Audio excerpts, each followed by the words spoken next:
Hello and welcome to Your Health Matters. I'm Ron Porterfield. And I'm Dr. Magda Porterfield. I have a question for you today. Do you have hope? I hope so. That's the topic of discussion today, and I'm here with my wife, and we're going to look at this a little bit. Do you have hope? Yes. So what is hope, honey? Well, I like this definition according to secular psychology, and it says, we can show it on a slide, an optimistic state of mind that is based on an expectation of positive outcomes with respect to events and circumstances in one's life or the world at large. That's a long definition. Yes. But the basic key is that you have an optimistic state of mind because you have expectations of positive things that's going to happen in your life, in the world in general. And once you have those positive expectations, that can have so much of a positive impact on your health, mentally, physically, and even spiritually. Having those positive expectations. That's right. That's good. And you know, unfortunately, so many today don't have that. So many. Wow, Yeah. okay. We'll talk about some of that, I believe. Yes. So let's talk about some specific elements of hope. Yes. Of having these hope for positive expectations. Yes. A psychologist I mentioned earlier, I like her work. She works a lot in the area of positive psychology, this area that looks at human strengths and virtues. Because in spite of sin, we still have some strengths and virtues, don't we? Yeah, by God's grace. So we look at this, positive psychology focuses on this. And Dr. Jamie Kurtz has done some gathering of information and some research in this area. And she mentioned some elements of hope that I want to share. There's more than this, but I just want to mention a few of them. One of the things is that hope is future-oriented. That's important. It's future-oriented. All right. It focuses on the future, and it starts with some thought about some future event. In fact, there's one psychologist I heard on a podcast, I believe, and he was talking about how we as mental health professionals spend too much time talking about the past, all the negative things that have happened in the past, but we need to point our patients, our clients, especially people who are depressed, even anxious people, we need to point them more towards a positive future. Help them look, and they may not be able to do that fully because they're feeling so bad, but encourage them and help them to draw a picture of how the future can be positive. If they're a grandmother, think about what it will be like to watch your grandchildren grow. You know, if they're a teenager, think about what life will be as you start going to college. Just help them look more towards the future, and that can be much more beneficial than just always looking at the past. All right. Get out of the past, look for the future. It's future-oriented. All right. Another aspect is that, and I have to read this, it is a belief system where you believe that you can find the pathways to achieve your desired goals, and you can motivate yourself to use those pathways. So hope has it's a belief system. I can achieve this. There are paths I can take to achieve my goals, and I can stay motivated to achieve those goals. That's an element of hope.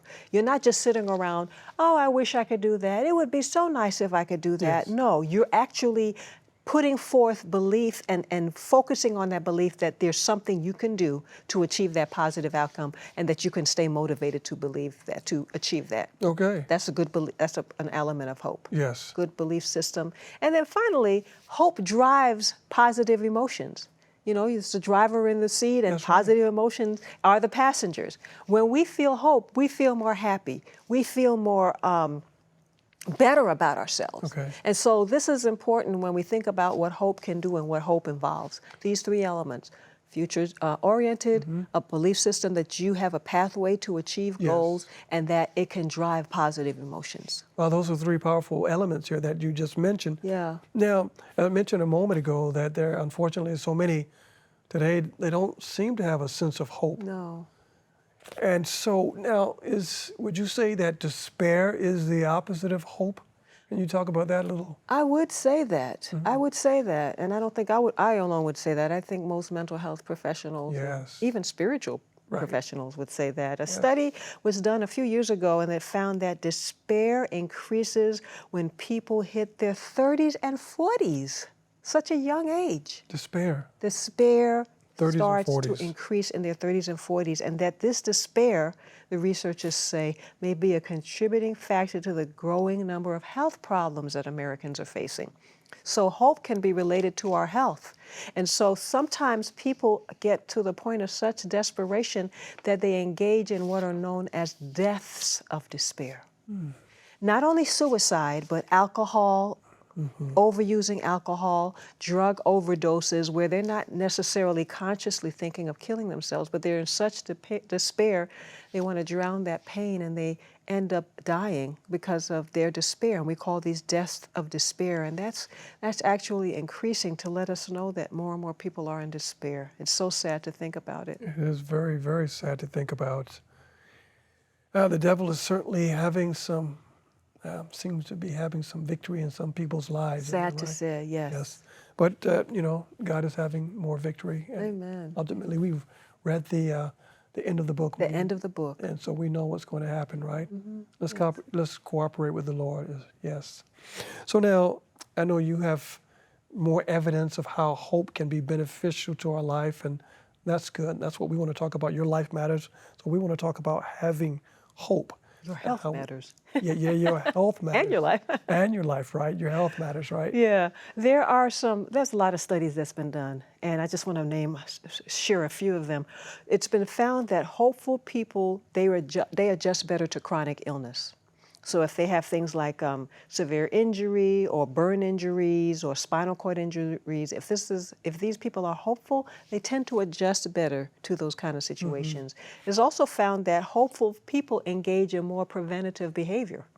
So they'll do things to prevent disease or difficulties much more than hopeless people. Okay. Hopeful people tend to retain, and use health-related information more than people who are less hopeful. So maybe some of our viewers, you may be hopeless. I want to encourage you to become hopeful, because we want you to use this information that we're sharing with you on Your Health Matters. Hopeful people, research shows, cope more effectively with stress. They face challenges head on rather than using avoidance. Now, the thing is that these hopeful people, they're not Pollyannish. They know that things look bad, but they look beyond the cup being half full to the cup being beyond looking the cup being half empty to the cup being half full. I see. So they're not Pollyannish. They're not Pollyannish at all. Can you spell Pollyannish? I can't spell that now, but hopefully our readers know what I'm talking about, Pollyanna. Yes. Right. So this is just some examples of what research is showing that is the benefit of being a hopeful individual. Wow. That is amazing. So now let's look at some practical steps on how we can increase our level of hope, to have more hope. Yes, there are things that we can do just on a purely human level. Again, from Dr. Jamie Kurtz, who I mentioned earlier, she talks about fighting against disabling thinking patterns. There are some thinking patterns we have that actually disable us. It prevents us from moving forward. Things like pessimism, things like self-critical attitude. All these things prevent us from moving forward, and we don't want to have this disabling type of thought patterns, and so we want to do what we can to change these thought patterns. We could stop and kind of think to ourselves, what do I think that prevents me from feeling hopeful? What am I telling myself? And so work to fight against these things and see how we can change them. Some self-examination. Yeah, and work on engaging in them less. Another thing that you want to do is to make sure that the goals that you set are achievable. Sometimes we set these higher goals and they're not achievable. I remember hearing an acronym. Let me see if I can remember all of them. Specific, measurable, achievable, realistic, and I think the T is time, yes. Time-oriented. Time-oriented. Smart goals. Smart goals. Sometimes we set goals that are not smart. Right.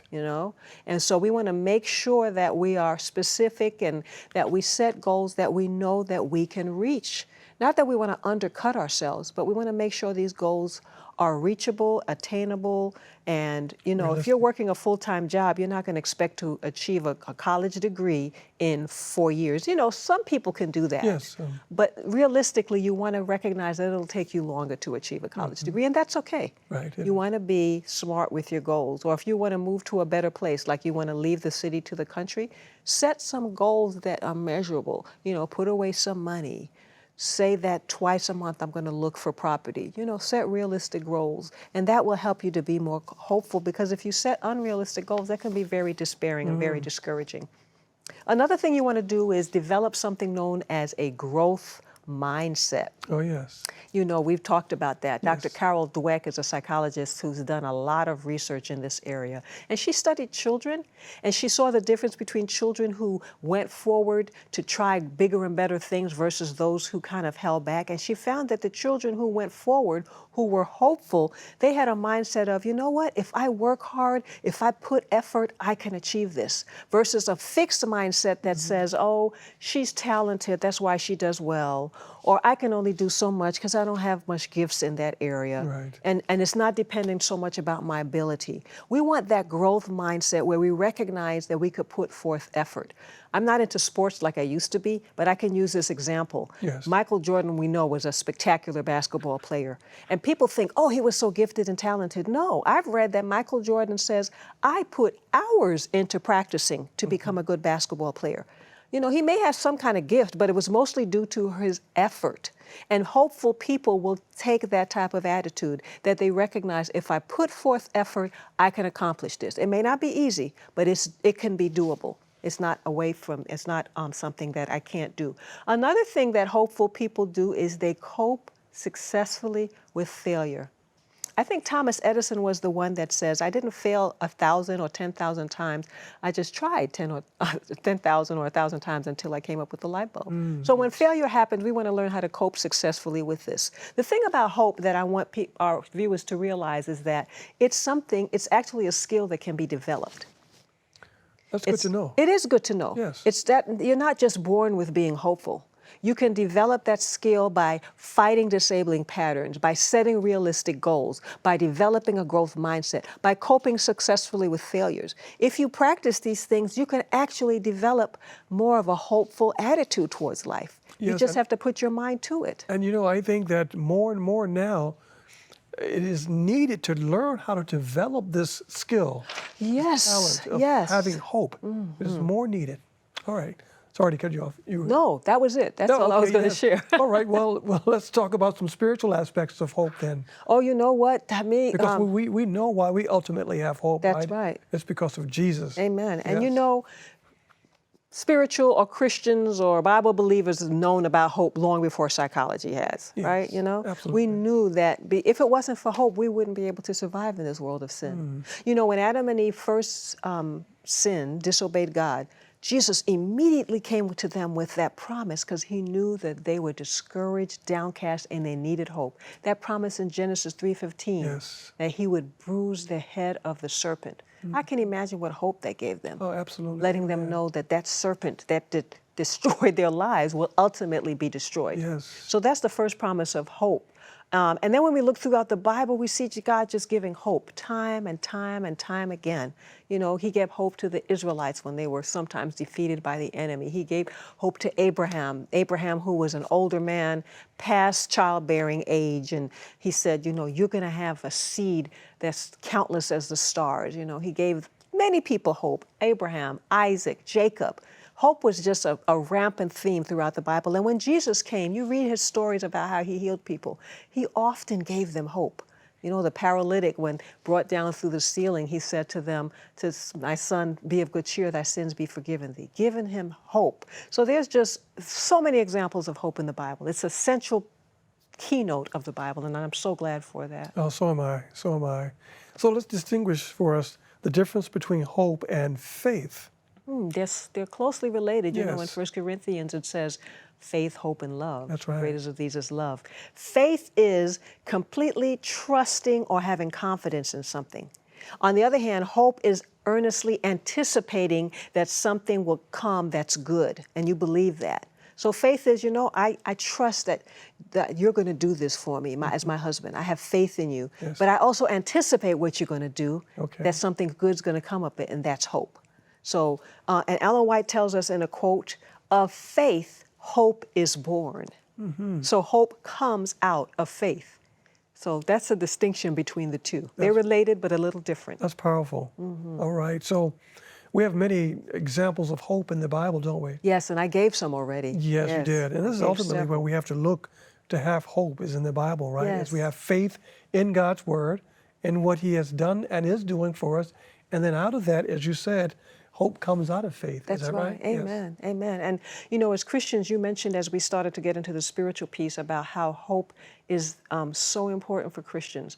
Well, the believers looked forward to the hope of the first advent, but we today look forward to that second advent. That's why I love our name, Seventh-day Adventists. Amen. We herald and we proclaim and we encourage that hope in the second advent of Jesus. That's what we're looking for. We're going through this pandemic now, and we're going to go through much more, but we have to hold on to that hope in Jesus. That's what's going to pull us through all that the Bible predicts will come before Jesus comes again. And so I love this song that we have this hope that burns within our heart, Yes. hope in the coming of the Lord.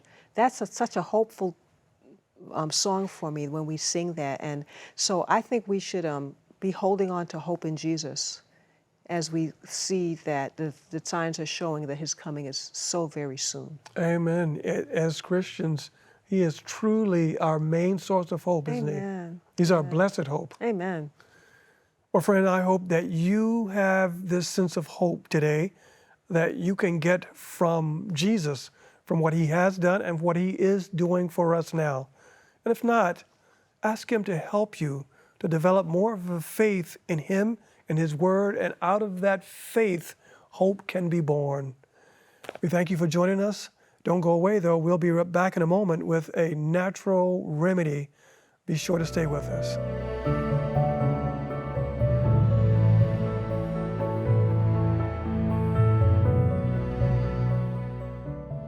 And we're back with another natural remedy. Today we're going to be taking a look at the hot tub bath, or as some of us refer to it, the fever treatment. Yes, fever treatment. Fever is not always bad. Fever can be your friend. When fever is happening inside of your body, it is trying to fight whatever is going on in your body. Infections, colds, flus, congestion, whatever pathogens that is in your body. This is something that God has placed within our body, the white blood cells going to fight whatever has invaded our body. And so fever can be your friend. So today we're going to look at how to actually give the body a fever or raise it above the fever that it may already have in order that the body may experience some quicker healing. So a few things that we want to look at as we're talking about doing this hot tub bath or this fever bath is certainly we have some towels here for when Hernando gets out. We're going to dry them off. And also we have an ice pack. We'll talk more about that in a moment. We have some ice cold water here. We want to make sure that we keep the person nice and cool, at least his head. We don't want to get the head hot, so we're going to keep his face and his head nice and cool. And also, we have a thermometer that we're going to be checking his temperature as we continue along the way. All right. Now, this is one of those fancy digital thermometers. You can use an oral thermometer, or you can use one of these fancier ones. That's fine. Now, when we're doing this, we want to think perhaps that this treatment is going to last anywhere from 20 minutes to about 45 minutes to an hour. Typically, it can last about an hour. And this can be beneficial for someone who is challenged with colds, flu, many conditions where you want to elevate the body's temperature. If someone's suffering from, let's say, a virus, or I've used this, as a matter of fact, with people who have had chronic fatigue. As a matter of fact, when I used to work at Uchee Pines, we used this a lot when people would come in and they were had been diagnosed with some form of cancer, this would be our go-to remedy that we use for the fighting that condition. So we have the water here in the tub. This is Hernando. Of course, the person would be unclothed, but for decency's sake, of course, you realize we can't do that here on camera. So typically, the water, we would have the water temperature is somewhere between 100 and right around 104 to start. 104 Fahrenheit, that's a good starting temperature. And, you know, I typically like to pray before I do my treatments. So I would pray with the person. I would have them here in the water. I could have them to lie back and they can relax here. And you would also, in addition to the things you have here, you want to make sure that you have the bed prepared for them for when they get out of this. They're going to sweat. You want to make sure you have the bed prepared with some plastic under the sheet that they can lie down and rest for at least an hour. That is a part of the treatment. It's a part of the recovery. So with every remedy, we want to have rest. With every remedy, we want to have rest, at least 30 minutes. Okay, so this is a nice deep tub that we have here. Most of us don't have these nice deep tubs. A lot of our core is out of the tub. Our knees are out. And so what we can do in situations like that is we can have the person covered up like this. Actually, let me lengthen this. We want to make sure that they're covered up. All right, and so their bottom is in the water, their feet is in the water, and this helps to make up what is not in the water. And we would take some of the water and we could use that, and then we could baste the part that is out of the water every so often, helping to warm up the area that is out of the water. So we do that every so often. But let me back up a little bit, because before we start this, something I like to do is make sure that I check their pulse, their heart rate. All right? All right, very good. I believe Hernando is a runner, so he has a very good heart rate. It may be around 60 or below, so we got the heart rate and the starting heart rate, that is. And we also have, we can do that here. We can do that here. We got the temperature. All right, so we have a starting heart rate. We have a starting temperature, and then we can work from there, because as we continue through this remedy, we're going to periodically check and to see how our progress is going. Okay, so he's in here. Another thing is we want to make sure that we have water for the person to drink. They're going to start to get dehydrated in this because they're going to start sweating quite profusely. And we want to periodically, we want to make sure that we heat the water. So he's been in here for a few minutes, let's say, and we want to turn the hot water, only hot water, hot as you can get it. If the water in your coming out of your pipes is not that hot, you might want to have a supply of boiling water on, and you can pour a little bit and mix it in. You talk to the person, ask how that is, and then that will last for a few minutes. Let's say it's been 10 minutes, and then what you want to do is you can check the temperature. You can check the temperature again. I'll do that with his wrist. You can check the temperature again to see what his temperature is, his body temperature. You can check the heart rate. And, you know, because this is a vigorous treatment and we're talking about giving the body a fever, this is going to cause the heart rate to increase. So then this is not ideal for someone who is having heart-related issues, because it's going to cause their heart to increase. We don't want to take a chance and do any trouble. So if the person, you know, is having heart problems, then I would suggest that you try the neutral bath. That's going to be much more beneficial to that person. So Hernando is doing very good. Let's say his His temperature now is gone from 98.6. Now let's say it's up to 100. All right, and his heart rate has gone up to 98. His temperature is up to 100. His heart rate is up to, let's say, 112. Okay, so he's doing good. And what we want to do is we want to make sure that we keep him nice and cool. All right, we got ice water here. And we go through these rounds again and again. We add more hot water. We're continuing to try to elevate that body temperature. As we're elevating this body temperature, we're calling the internal army, not eternal army. That's another army, God's angels, praise the Lord for them, right? But the body's internal armies to come to whatever is attacking, some pathogen, and we want to make sure that those white blood cells are on the scene and taking care of what needs to be taken care of. So we continue in this. We put more hot water. We make sure that we're giving him more to drink. He's continuing to sweat. That's a good thing, profusely. He's detoxifying, all right? Keep him nice and comfortable. The more you keep him comfortable, the longer he will be able to stay in here. Now, I mentioned to you that we have an ice pack. You do not want the heart rate to get up to, let's say, 130. That's a little too high. So you have your ice in here already. It's a measure that you have just in case you need it. If you're checking the heart rate and you notice that the heart rate starts getting up around 126, then what you simply want to do is, and you want to pay keen attention, you don't want to be on your cell phone, you don't want to be watching some entertainment or some television or anything. It's simply about you and the Lord and the person that you're working with. So you want to make sure that you're paying attention. You want to make sure you're looking in the person's eyes. You're asking how they're doing.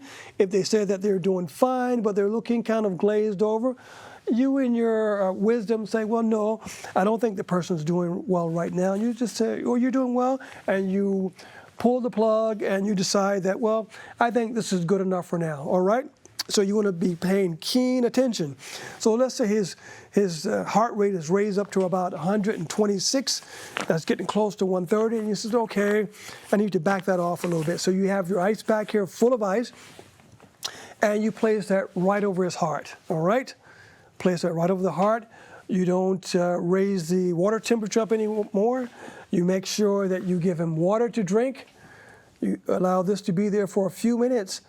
And then in about 5 to 6 minutes, you check his heart rate again.